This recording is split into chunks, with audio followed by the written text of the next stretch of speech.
నమస్తే నమస్తే మేడం, మీరు సోషల్ యాక్టివిటీలో చాలా ఫాస్ట్ గా ఇన్వాల్వ్ అవుతారని ఇప్పుడే ఒక చిన్న మీటింగ్ కూడా చూశాను. ఓకే.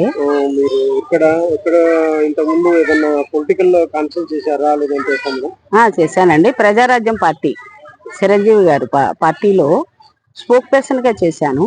చాలా యాక్టివ్ పర్సన్ గా విశాఖపట్నం జిల్లా నర్సీపట్నం మండలం నా కాన్స్టెన్సీ. అక్కడి నుంచి ఫస్ట్ మహిళగా కూడా ప్రజారాజ్యం పార్టీ నుంచే నేను పొలిటీషియన్ లోకి అడుగు పెట్టాను. తర్వాత గతం ముందులో మాత్రం ఒక ఎన్జిఓ నాన్ గవర్నమెంటల్ ఆర్గనైజేషన్ అనేది ఒకటి రన్ చేశాను రూరల్ ప్రాంతంలో. అటు నర్సీపట్నం నుంచి ట్రైబల్ ఏరియా దాకా కూడా సంక్షేమ కార్యక్రమాల్లో చాలా యాక్టివ్గా పనిచేసి water and sanitation program, RW office programs, next district, state, central level ఆర్గనైజేషన్లో కూడా ఫండింగ్ తెచ్చి గ్రామీణ ప్రాంతాల్లో ఉన్న ప్రజలందరికీ కూడా ఏ లోటుపాట్లు లేకుండా నేను చాలా సంక్షేమ కార్యక్రమాలు అనేది రూరల్ ప్రాంతాన్ని డెవలప్మెంట్ చేసి ఆ గ్రామీణ ప్రాంత ట్రైబల్ ఏరియా అంతా టేకప్ చేసి నేను మంచి పేరు తెచ్చుకున్న ఎన్జిఓ నాది. బిఎంఎం ఆర్గనైజేషన్ ద్వారా కూడా నేను చాలా కార్యక్రమాలు చేసి తర్వాత ఈ ప్రజారాజ్యం పార్టీ తరఫున పొలిటీషియన్ గా రావాలనే అభిప్రాయంతో చిరంజీవి గారు వెల్కమ్ చెప్పడంతో నేను రావాల్సి వచ్చింది. అందులో స్పోక్ పర్సన్ చేశాను, చాలా ఇన్ఛార్జీలు కూడా చేశాను. ఆయన పార్టీ విలీనం అవగానే, హైదరాబాద్ విలీనం అవగానే నన్ను కూడా అందులోకి నాకు ఒక మంచి అధికార పార్టీలోకి నన్ను కూడా నేను వెళ్ళవలసి వచ్చింది. అందులో కాంగ్రెస్ పార్టీలో మహిళా కాంగ్రెస్లో president, vice president, secretary, general secretary అన్నీ చేశాను. సోషల్ వెల్ఫేర్ బోర్డు మెంబర్లుగా చేశాను. రాజశేఖర రెడ్డి గారు ఫస్ట్ ముఖ్యమంత్రి అయిన తర్వాత కూడా నేను చల్లపల్లి జైలు విజిటర్ మెంబర్ చేశానండి. 5 సంవత్సరాలు నామినేట్ పోస్టు రాజశేఖర రెడ్డి అన్న టైంలో ఎట్లా వచ్చిందంటే, డిస్టిక్ ఒక ఎన్జిఓని తీసుకుని వాళ్ళకి ఎన్జిఓలకి ఒక్కొక్క పోస్ట్లో ఒక్కొక్కరికి ఏరియా తరఫున తీసుకుని ఆ డిస్టిక్లో విశాఖపట్నం డిస్టిక్ నుంచి నన్ను ఎన్జిఓ తీసుకుంటే చల్లపల్లి జైలు విజిటర్ మెంబర్ ఇచ్చారండి. అందులో లాయర్ ఒకరు, జడ్జి, ఇందులో 5 కమిటీలు వేసి నాకు పోస్ట్ వచ్చింది. అందులో నేను 5 సంవత్సరాలు కూడా చాలా ధైర్యంగా లోపలికి వెళ్ళి అక్కడున్న ఖైదీలను, మహిళా ఖైదీలనే కాదు ఉన్న ఖైదీలందరికీ కూడా ఏం జరుగుతోంది, మీకు అన్ని సదుపాయాలు జరుగుతున్నాయా లేదా అని 3 సంవత్సరాలు కూడా కంటిన్యూషన్ ప్రోగ్రాం తెచ్చుకొని మంచి పేరు తెచ్చుకున్న మహిళను నేను. ఇప్పుడు కూడా విశ్వ Hindu Sankshema Parishad national general secretary నేను. దాని ద్వారా కూడా ఇప్పుడు పొలిటీషియన్ అనేది ఎప్పుడు కూడా కాంగ్రెస్ ఒక జాతీయ పార్టీ, అలాంటి జాతీయ పార్టీలో మనం పనిచేసామంటే మంచి ప్రోటోకాల్లో 3 పిసిసిల దగ్గర, 3 సీఎంల దగ్గర, మహిళా కాంగ్రెస్ అంటే పిసిసి, సీఎం ఈక్వల్ బాడీలో నేను కంటిన్యూషన్ ప్రోగ్రామ్ 10 years గాంధీ భవన్లో ధైర్యంగా వర్క్ చేసిన మహిళను నేను. తర్వాత టిఆర్ఎస్ పార్టీ వచ్చింది, మేము ఎందులోకి వెళ్ళలేదు ఆ పార్టీ. ఎన్జిఓస్ అన్నారు, రూరల్ డెవలప్మెంట్ అన్నారు, అక్కడ మీకు ప్రజలు కానీ అక్కడ ఉన్న ఎలాంటి ప్రాబ్లమ్స్ నుంచి వాళ్ళు మీ దగ్గరికి వచ్చేవాళ్ళు? అంటే ఏ సదుపాయాలు ఉండవు రూరల్ ప్రాంతాల్లో, ట్రైబల్ ఏరియాల్లో కూడా సదుపాయాలు అనేది ఉండదు. వాటర్ ప్యూర్గా ఉండదు. అలాంటి వాళ్ళకి గవర్నమెంట్ పరంగా నాన్ గవర్నమెంట్ ఆర్గనైజేషన్ అంటే గవర్నమెంట్, సెంట్రల్ గవర్నమెంట్ లింకప్తో ఫండింగ్ తెచ్చి వాళ్ళకి సహాయ సహకారాలు అంటే రెడీమేడ్ గార్మెంట్స్, పసుపు చేయడం, తర్వాత ఈ సబ్బులు తయారు చేయడం, ఇదే రకరకాల బిజినెస్లతో మహిళల్ని వాళ్ళందరికీ కూడా ఒక ప్రెసిడెంట్ గా ఉండి చాలా మందికి ఉపాధి కల్పన కల్పించిన మా మహిళా మండలి ద్వారా ఎంతమంది అభివృద్ధి కార్యక్రమాల్లో ఇప్పటికీ నేను చేసిన పనులు. రెడీమేడ్ గార్మెంట్స్ అంటే ఒక ఖాదీ విలేజ్ బోర్డు అలాంటి ద్వారా నేను ఫండింగ్ తెచ్చి వాళ్ళందరికీ టైలరింగ్ నేర్పి వాళ్ళ క్రమశిక్షణగా బ్యాచ్ల వారీగా 1 year టర్మ్స్ అండ్ కండిషన్తో Khadi board village terms and condition agreement రాసుకొని 1 yearలో అందరినీ ఉత్తీర్ణ చేసి వాళ్ళందరికీ తలుకో ట్రైనింగ్ అయిన ప్రతి మహిళకి కూడా మిషన్ ఇచ్చి వాళ్ళకి చేయడం వాళ్ళకి ఉపాధి కల్పన కలిగించాను. అదే హ్యాండిక్యాప్ వాళ్ళకి సైకిళ్ళు ఇప్పించాను. తర్వాత ఈ శిశు సంక్షేమం ద్వారా మా బాల కార్మికులు అని Rajiv Gandhi national creche fund కూడా నేను ఢిల్లీ నుంచి తెచ్చి నేను 20 విలేజ్లో 5 సంవత్సరాలు నుంచి అయితే స్కూల్లో వేసుకుంటారు. అలాంటి పిల్లలు కాకుండా తల్లిదండ్రులు పొలాలకు వెళ్ళిపోతే ఆ పిల్లలు మట్టిలో ఆడుకోకుండా మన సంస్థ ద్వారా ఆంధ్రప్రదేశ్ సోషల్ వెల్ఫేర్ బోర్డు ద్వారా నేను ఒక ఫండింగ్ తెచ్చి వాళ్ళకి ఒక టీచర్ని ఆయాని పెట్టి వాళ్ళకి కిచిడి పెట్టి వాళ్ళకి తల్లిదండ్రులు పొలాలకు వెళ్ళిన వెంటనే ఆయా వెళ్ళి ఆ పిల్లల్ని తీసుకుని వచ్చి స్కూల్లో చిన్న చిన్న పాఠాలు పద్యాలు చెప్పి వాళ్ళని మళ్ళీ తల్లిదండ్రులు వచ్చిన తర్వాత ఆయా ద్వారా వాళ్ళ తల్లిదండ్రులకు ఆ పిల్లల్ని అప్పగించే ప్రోగ్రాము నేను 10 years కంటిన్యూషన్ ప్రోగ్రామ్ చేశాను సార్ గ్రామీణ ప్రాంతాల్లో. ఈ ప్రోగ్రామ్ అసలు ఎక్కడ ఎవరు చేయలేరు. రీసెంట్ గా ఒక డిస్ట్రిక్ట్ లో ఎస్పీ మేడం గారు చేశారు. ఎందుకంటే వాళ్ళు మహిళా పోలీసులు ఇంటికి వచ్చినాక వాళ్ళ పిల్లలు సతమతం అవుతున్నారు అని చెప్పేసి మీరు ఎలాగైతే చేశారో వాళ్ళకు పని చేసుకుని వాళ్ళ పిల్లలను ఆదరించి వాళ్ళకు డే చూసుకోవడము అలాంటిది. అంటే మీకు ఈ అవేర్నెస్ కానీ లేదంటే ఈ సోషల్ ఎట్లా ఎవరిని చూసి వచ్చింది మీకు చిన్నప్పటి నుంచి? ఎట్లా? నాకు చిన్నప్పటి నుంచి ఫ్రీగా అందరితో మాట్లాడడం, ఎదిరించడం, అన్యాయం ఉంటే చిన్నప్పటి నుంచి ఒక లీడర్షిప్ అనేది నేను చదువుకున్నప్పుడు కూడా ప్రతి క్లాసులో లీడర్ నేనే ఉండేదాన్ని. ఆ లీడర్షిప్ అనేది అలవాటు అయ్యి తర్వాత మ్యారేజ్ చేసుకున్న తర్వాత మా హస్బెండ్ ఫుల్ కోఆపరేషన్ చేశారు. మా హస్బెండ్ ఆర్టీసీ కండక్టర్, చాలా పెద్ద ఫ్యామిలీ. ఆయన ఏమన్నారంటే మేము ఉన్నంతసేపు పర్వాలేదు, ఎంత తెలివితేటలు ఉండి ఉట్టినే ఉండకూడదని ఒక రిజిస్టర్డ్ బాడీ వెళ్ళి వైజాగ్ వెళ్ళి ఒక మహిళా మండలి రిజిస్ట్రేషన్ చేసుకొని దాని ద్వారా ప్రజల్లోకి వెళ్ళి నేను సంక్షేమ కార్యక్రమాలు ఏమేమి ఎక్కడున్నాయని వెతుక్కుని ఒక మహిళగా తెచ్చి వాళ్ళందరికీ కూడా సప్లై చేసి ఎక్కువ ట్రైనింగ్ ప్రోగ్రామ్స్, మహిళా సాధికారిత, ఎలాగా మహిళలు ఎలా బతకాలి, బయటికి వెళ్తే ఏ ధైర్యంగా ఎదుర్కోవాలి అనే ట్రైనింగ్ ప్రోగ్రామ్స్ లో కూడా నేను మహిళా అవేర్నెస్ ఎక్కువ నేను తీసుకోవడం అనేది నాకు చాలా. ప్రతి మహిళ ఒక లీడర్గా ఉండాలి, ప్రతి మహిళ మనం ఎవరికి లొంగుబాటులో ఉండకూడదు, ప్రతి మహిళ చిన్న కుటీర పరిశ్రమలు చేసుకోవాలి, ఖాళీగా కూర్చోకూడదు, భర్త తెచ్చిన డబ్బులతో మనము ఎప్పుడూ కూడా సంసారం చేయలేము, ఇద్దరు కలిస్తేనే చేస్తారని సర్ప ట్రైనింగు, క్యాండిల్స్ ట్రైనింగ్స్, చాలా రకరకాలు అన్ని ట్రైనింగ్స్ డిఆర్డిఏ ఉండేది మాకు వైజాగ్లో, కలెక్టర్ ఆఫీస్ ఉండేది, తర్వాత next women and child welfare.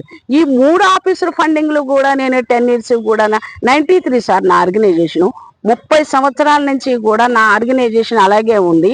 ఎవరు కూడా నాకు వేలెత్తి చూపించే పరిస్థితి లేదు. నేను ఏ స్కీమ్ తెచ్చినా నేను స్టేజ్ మీద కూర్చునేదాన్ని కాదు, మినిస్టర్ని పిలిచేదాన్ని, కలెక్టర్ని పిలిచేదాన్ని, అందరూ వచ్చి స్టేజ్ ఎక్కేవారు, నేను కింద కూర్చుని ఆనందించేదాన్ని. ఎందుకంటే వాళ్ళు చెప్పి ప్రతి ప్రోగ్రాం మాట నా ఎన్జిఓకే ఉంటుందని నేను చాలా గర్వపడి అందరిచేత శభాష్ అనిపించుకొని మంచి మంచి అవార్డ్స్ తీసుకున్నా, మంచి మంచి ట్రైనింగ్ అయ్యాను, డెవలప్మెంట్ ఇష్టమైన అవార్డ్స్ కానీ ఎందుకంటే ఒక డైనమిక్ ఒక పొలిటికల్ లో రాజశేఖర్ రెడ్డి అంటే ఒక పొలిటికల్ ఇలా ఉండాలి అని సార్ దగ్గర ఆయన దగ్గర మీరు పనిచేశారు, మీ ఎక్స్పీరియన్స్ ఎలా ఉంది? రాజశేఖర్ రెడ్డి అన్న ప్రభుత్వం కత్తి మీద సాగు లాంటిది.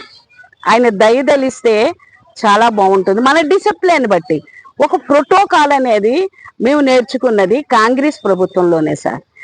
ఒక మనిషితో ఎలా మాట్లాడాలి, ఒక మనిషి వచ్చినప్పుడు ఎలా వినయవిధేయతలతో ఉండాలి, ఒక మనిషితో గౌరవమైన మనుషులతో ఏం చేయాలి అనే పదంలో ఒక కాంగ్రెస్ ప్రభుత్వం, ఒక రాజశేఖర్ రెడ్డి అన్న ప్రభుత్వంలోనే నేను ట్రైనింగ్ అయిన వ్యక్తిని. అదే కంటిన్యూషన్ నాకు ఇప్పుడు ఎంతో నాకు ప్రజల్లోకి వెళ్ళిన ఈ ప్రోటోకాల్ అనేది కంపల్సరీ నేను మెయింటైన్ చేస్తాను. గబగబా వెళ్ళిపోవడం, మాట్లాడడం అది అనేది నేను చొరవ తీసుకోను. వాళ్ళు అవకాశం ఇచ్చినప్పుడు ప్రతి కాంగ్రెస్ ఎమ్మెల్యేలే కాదు, ఎంపీలే కాదు, మినిస్టర్లే కాదు, మా మహిళా సోదరీమణులు రేణుకా చౌదరి అక్కే కాదు, గల్లా అరుణ్ కుమార్ అక్కే కాదు, వీళ్ళందరితో నేను చాలా ఎంత బాగానో నేను వర్క్ చేసి ఆ ఫోటోలన్నీ నా దగ్గర ఉన్నాయి, మీకు కూడా పంపిస్తాను. తర్వాత ఆ గాంధీ భవన్లో అనేది మంచి డిసిప్లిన్ అనేది చాలా బాగుంటుంది సార్. కానీ కాంగ్రెస్ ప్రభుత్వంలో ఉన్న స్వతంత్రము ఏ ప్రభుత్వాలు కూడా లేవు సార్, నేను చెప్తున్నాను. ఎందుకంటే కాంగ్రెస్ ప్రభుత్వం అనేది ఒక జాతీయ పార్టీ సార్. కొత్త కొత్త పార్టీలు వచ్చి కొత్త కొత్త రకాలు చేస్తున్నారు, కానీ అవి మనుషులకి తృప్తి లేవు. ఇప్పుడు ఆ ప్రభుత్వంలో చేసిన గర్వంగా చెప్పుకున్న మహిళలు మేము చాలా మంది.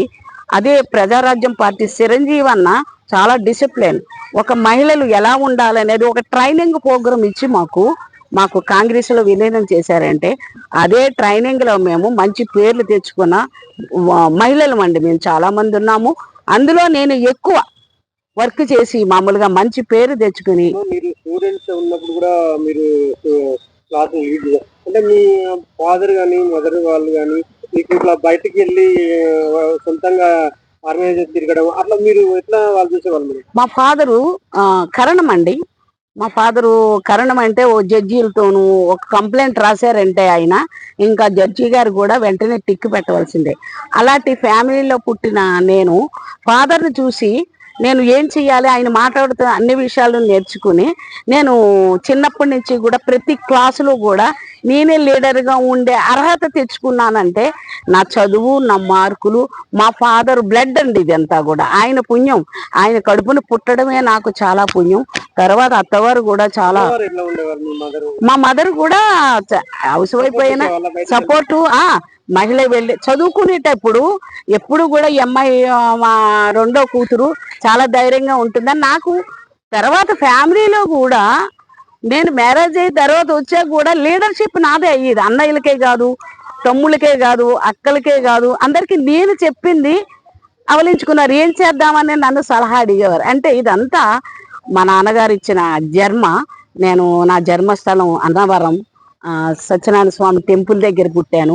ఆయన అనుగ్రహము ఎవరు అనుగ్రహమో ఇది తెలియదు, కానీ మహా ధైర్యశాలిగా ఇప్పుడు దాకా రోడ్డు మీద బయట గడప దాటి కాలు పెట్టిన తర్వాత నేను ఒకటే ప్రమాణ స్వీకారం చేసుకున్నా. ఏమంటే నేను బయటకు కాలు పెడుతున్నా, అటు అత్తవారికి కానీ ఇటు పుట్టింటి వాళ్ళకి కానీ చెడ్డ పేరు తేను అని బయటకు అడుగు పెట్టాను. అట్లాగే ఇప్పుడు దాకా 30 years అయినా నా NGO తరఫున నాకు మంచి గౌరవం ఉంది, మంచి అవకాశాలు కూడా భగవంతుడు మనకి ఇచ్చాడండి. 10 మందికి ఇంత అన్నం పెట్టే ఆలోచనలు, అంటే నా జేబులో డబ్బులు పెట్టినాను నాకు ఉండవని ఆలోచన పరంగా ఎక్కడికి వెళితే ఈ మహిళలకి సపోర్ట్ ఉంటుంది, ఎక్కడికి వెళ్తే ఈ స్కీములు రన్ అవుతాయి తెచ్చుకోండి అనే సలహాలు మాత్రం ఇప్పటికీ నేను అందరికీ ఇస్తూనే ఉన్నాను. ఇప్పటికీ కూడా నా లీడర్షిప్ ఇలాగే, నేను శ్మశానాలకు వెళ్ళినా నా లీడర్షిప్ తోనే వెళ్తాను, కానీ తక్కువ స్థాయిలో మాత్రం నేను ఎప్పుడూ వెళ్ళనండి.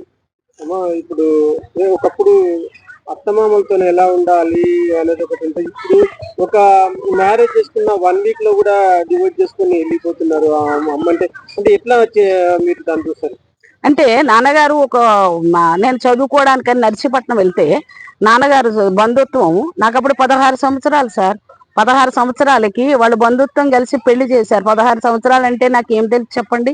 అట్లాగే నాన్నగారు చేసిన పనికి పెద్ద ఫ్యామిలీ సార్ మా అత్తవారు. మడి ఆచారాలు, బ్రాహ్మణులకి ఆచారాలు, అందులో కూడా ఈవిడి నేను అక్కడ కూడా మంచి పేరు తెచ్చుకున్నాను, కానీ పలానా పూలవారు కోడలు అనే మంచి పేరు తెచ్చుకున్నాను. కానీ ఇప్పటికి కూడా నన్ను చాలా అభినందిస్తారు మా వాళ్ళందరూ కూడా. బయట కాలు పెట్టినా, మా కుటుంబాల్లోకి వెళ్ళినా ధైర్య సాహసాలతో బయటకు వెళ్ళిన మహిళ మా కోడలని అందరి చేత అభినందనలు పొందాను, కానీ అపవాక్కులు మాత్రం ఎక్కడ నాకు ఇప్పుడు మట్టికి రాలేదు సార్.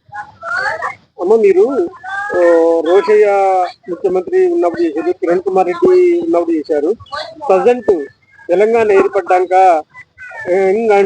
రేవంత్ రెడ్డి గారు సీఎం గా అయ్యారు. మీరు ఎట్లా చూస్తారు? నేనైతే చాలా ఆనందిస్తున్నాను. ఎందుకు చెప్పమంటారా, రేవంత్ రెడ్డి గారు అనేది చాలా డేరింగ్, ఏ పని చేసినా ఆలోచించే చేస్తున్నాడు. కానీ ఆయనకి పొలిటికల్ అనేది ఆయనకి అనుభవం ఉంది. గత దాంట్లో కూడా ఆయన ఎమ్మెల్యేగానే ఏదో చేశాడు, ఆయన ఎంపీ చేశారు. ఆయన సీనియర్ తక్కువ కాదని కాదు, ఎందుకు పనిచేయని వాళ్ళే అయ్యి ఏమి చేయను ఈ అనుభవం ఉన్న ఈయన చేస్తున్నాడు అంటేని అందరూ మెచ్చుకోవాలండి. ఇప్పుడు ఏ పని చేసినా ఆయన చాలా కరెక్ట్ గా ఆలోచించే చేస్తున్నాడు. నా మట్టుకి నేను చాలా సరదా ఈ హైడ్రా ఉంది, ఈ హైడ్రా అనేది ఆయన ముందు పెట్టుకున్నాడు. పెట్టినప్పుడు చాలా బాగా చేశాడండి. అపవాదులు అనేది మంచి పని ఎవరి మీద వేస్తారు చెప్పమంటారా? మంచిగా చేసే వాళ్ళ మీద వేస్తారు. అవునా? ఈయన వచ్చి ఎన్ని సంవత్సరాలు అయిపోయిందండి?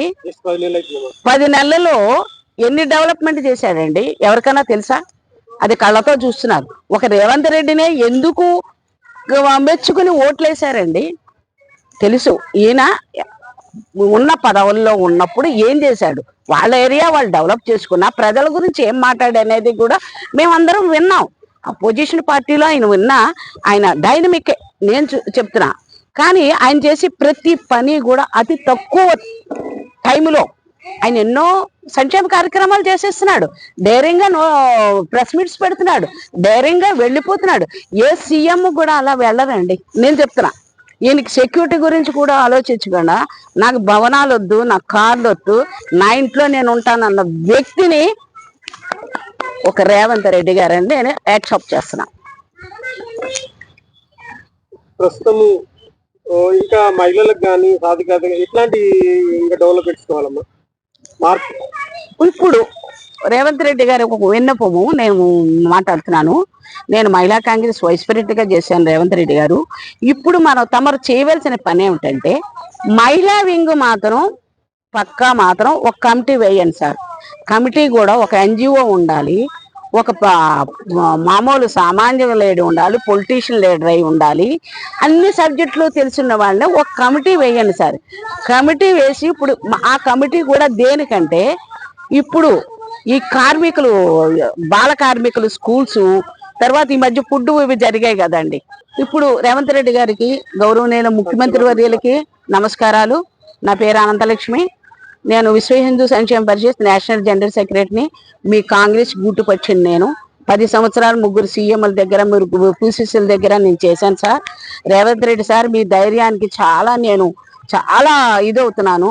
ప్రజలకి చాలా ఎంతో అందుబాటులో ఉంటున్నారు. సీఎం అంటే అందుబాటులో ఉండేవాడే కార్యకర్త అంటారు. సీఎం అనరు. మీరు కార్యకర్తగా సీఎం ర్యాంక్ లో ఉండగా కార్యకర్తగా మీరు పనిచేస్తున్నారంటే చాలా ఈ హైదరాబాదు ఉన్న వాళ్ళందరూ చాలా అదృష్టవంతులు. మహిళలే కాదు, ఇదే కాదు.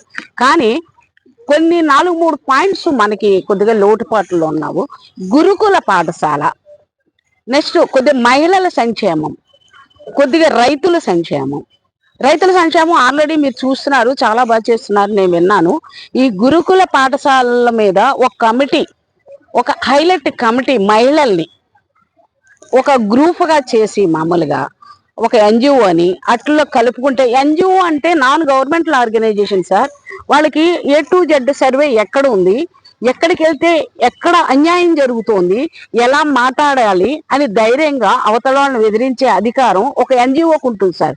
అట్లాంటి వాళ్ళని కూడా తమర కమిటీ వేసి ఒక మహిళా కాంగ్రెస్ ని, ఒక ఎన్జిఓని, ఇట్లా డిఫరెంట్ ఒక పోలీస్ డిపార్ట్మెంట్ మహిళని అందరినీ ఒక కమిటీ వేసి నెలలో 4 సార్లు ఈ గురుకుల పాఠశాలలు, తర్వాత ఈ ఫుడ్ మీద ఎక్కడైతే ఏం జరుగుతున్నాయి అనే ఫుడ్ మీద ఇవన్నీ ఎంక్వైరీ చేసేటట్టు తమరు కమిటీ వేస్తే ఈవేళ ఎంతమంది పిల్లలు చనిపోయారంటే అది మన అసమర్థత కాదు.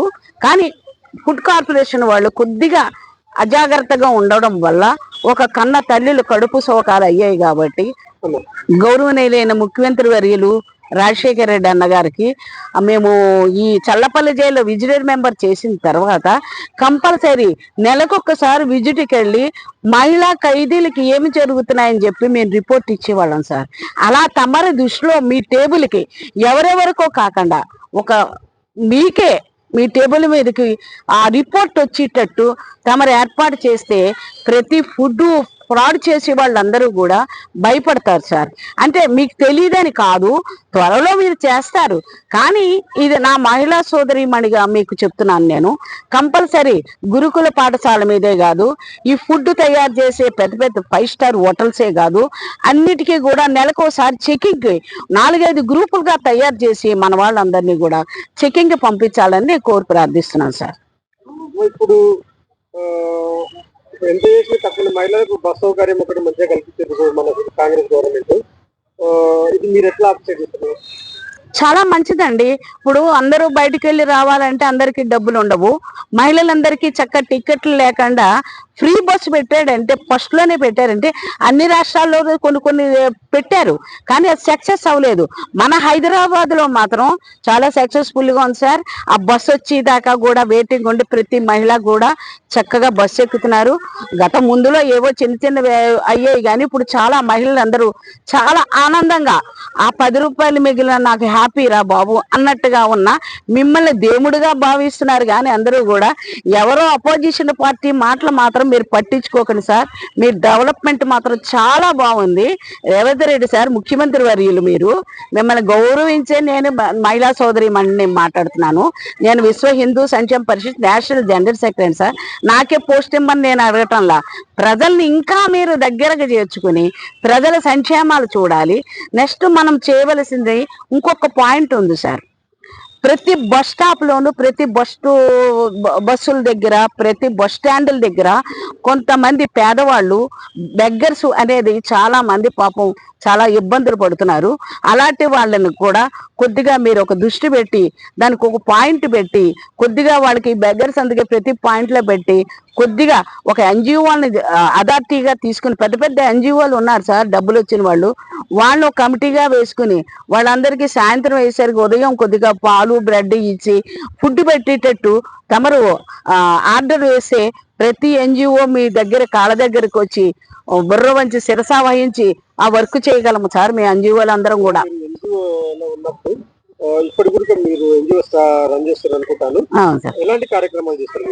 చెప్తున్నాం కదండి. మహిళా సాధికారిక, మహిళా awareness camp, child labour, family counselling centres, handicaps ఎక్కువ చూసేదాన్ని. తర్వాత ఈ బార్బర్స్ వాళ్ళకి షాపులు లేకపోతే ప్రతి వాళ్ళకి కూడా డిఆర్డిఏ ఆఫీస్ నుంచి నేను కలెక్టర్ ఆఫీస్ నుంచి వెళ్ళి పోరాడి నా లెటర్ హ్యాడ్ పెట్టి తెచ్చి వాళ్ళకి సబ్సిడీ స్కీమ్స్ ఇప్పించారు సార్. ఇప్పటికే అవి రన్ అవుతున్నాయి సార్. నా నర్సీపట్నంలో ప్రతి ఏరియాలో కూడా అనంతలక్ష్మి గారు పెట్టినవి కంటిన్యూషన్ అవుతున్నాయి. కానీ నేను హైదరాబాద్కి వచ్చేసాను. ఇక్కడ Vishwa Hindu Sankshema Parishad national general secretary, associate women network society president కూడా సార్. నా చేతనైన సహాయం అంటే మనం డబ్బులు పెట్టలేం, కానీ గవర్నమెంట్ పరంగా ఏ అడ్రస్ ఇచ్చినా ముందుకెళ్ళి నేను వర్క్ చేయగలను సార్. ఇలాంటి వాళ్ళు 10 మందిని తీసుకొని పేద కార్మికులే కాదు, పేద హ్యాండిక్యాప్సే కాదు, ప్రతి వాళ్ళకి మీరు సహాయం చేసే వాళ్ళు కానీ మీ వల్ల ఇప్పుడు ఎవరన్నా కలుస్తారా? ఇప్పటికి నేను నర్సీపట్నం వెళ్తే అమ్మ వచ్చిందని చెప్పి నేను వెళ్తే మాత్రం ఒక వ్యానులో శారీస్ పట్టుకెళ్ళిపోతాను సార్. అందరికి శారీస్ దుప్పట్లు చలికాలం అయ్యేసరికి వెళ్ళి నేను అందరికి ఇస్తాను. అమ్మ నువ్వు వెళ్ళిపోయావు, ఇక్కడ మమ్మల్ని చూసేవాళ్ళే లేరన్న మనుషులు ఉన్నారు సార్. నేను రోడ్డు మీద నిలబడితే వేలాది మంది వచ్చి నా దగ్గరకు వచ్చి నమస్కారాలు పెట్టి అమ్మ నువ్వు హైదరాబాద్కి వెళ్ళిపోయి మమ్మల్ని చూసేవాళ్ళు లేరనే రిక్వెస్ట్ చేసే వాళ్ళు ఉన్నారు సార్ నా దగ్గర. థ్యాంక్ యూ అమ్మా, మీ యొక్క టైం మాకు ఇవ్వడము. థ్యాంక్ యూ అమ్మా. Thank you.